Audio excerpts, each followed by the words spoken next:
اقدم بدی وطن آگام پوگرام د ښکلا ستوري د امن پرنجو بدکرم دواړې سترګې توري. د ښاري ښکلا پروګرامونو پر دوام د وزیر محمد اکبر خان څلور لارې د ښکلا چارې چې څه موده وړاندې پیل شوې وې لا هم روانې دي. کابل ښار ولې هڅه کوي څو د کابل ښار په بڼه کې غوره بدلون راولي او خلکو ته د روښانه راتلونکي زیری ورکړي. ان شاء الله العزیز ډیر زر به موږ د پروسه تکمیل او ګټې اخیستنې ته وسپارل سي ترڅو د کابل ښاریان د دغه ښکلاو څخه خوند واخلي او دغه ښکلاوې د ده سبب سي ترڅو کابل ښاریان د ښاري کلتور او فرهنګ مراعات هم وکړي.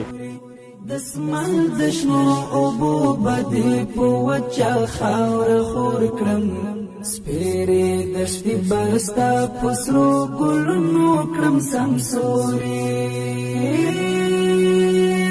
سپېرې دښتې به ستا په سرو ګلونو کړم سمسورې.